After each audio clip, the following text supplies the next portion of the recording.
બાબરના નેસડા ગામે વીજળી પડતા બે પશુઓના મોત। બાબર પંથકમાં ગત સાંજે ગાજવીજ ભારે પવન સાથે વરસાદ પડ્યો હતો। ગાજવીજ થતાં બાબરના નેસડા ગામે કડાકા ભડાકા સાથે વીજળી પડી। નેસડા ગામની સીમમાં અમથાજી ઠાકોરના ખેતરમાં પડી વીજળી। ખેતરમાં ઝાડ નીચે બાંધેલ ગાય અને ભેંસ પર પડી હતી વીજળી પડતા બે પશુઓના નિપજ્યા મોત। પશુના મોત થતાં ખેડૂતને નુકસાન થવા પામ્યું। વેટરનરી ડોક્ટર અને તલાટી દ્વારા પંચનામું કરાયું। મોટી સંખ્યામાં લોકો તેમજ સગા સંબંધીઓ ઘટના સ્થળે દોડી આવેલ સહાય માટે તંત્ર પાસે કરી છે માંગ। ઠાકોર જયંતિભાઈ ભૂરાભાઈ નેસડા અમારા પાડોશી એવા અંબારામભાઈ અમથાજીની ગઈ રાત્રે એમના ખેતરમાં એક ઢોર બાંધેલા હતા, ભેંસ અને ગાય, જે ગઈ રાત્રે વીજળી અને વરસાદ સાથે વીજળી પડવાથી ભેંસ અને ગાયનું મોત નીપજ્યું છે, જે અમને જીવન નિર્વાહ માટેનું હતું। અત્યારે હાવ નોંધારા થઈ ગયા છે। એમની સરકાર જોડે એટલી માગણી છે કે એમને કોઈ સહાય ચૂકવવામાં આવે એ વિનંતી બસ। નેસડા ગઈકાલે બે પશુના મરણ થયા હતા, એક ગાય અને એક ભેંસ।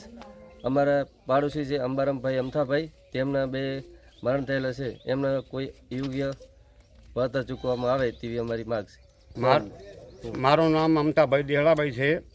ગઈ રાતે વીજળી પડતાં બે પશુના મરણ થયેલ છે।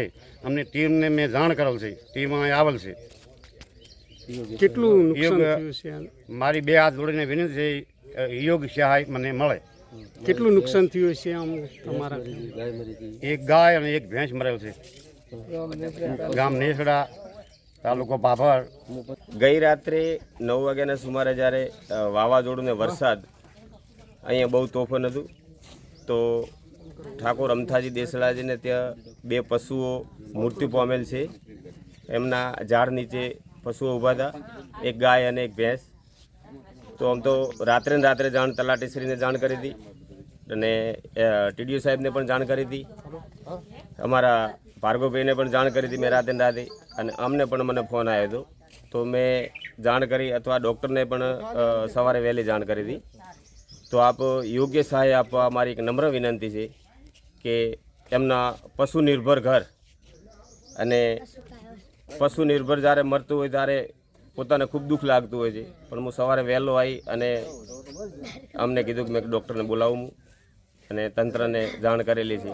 તો આપ શ્રી સરકારશ્રીને મારી નમ્ર વિનંતી કે યોગ્ય સહાય આપવા વિનંતી।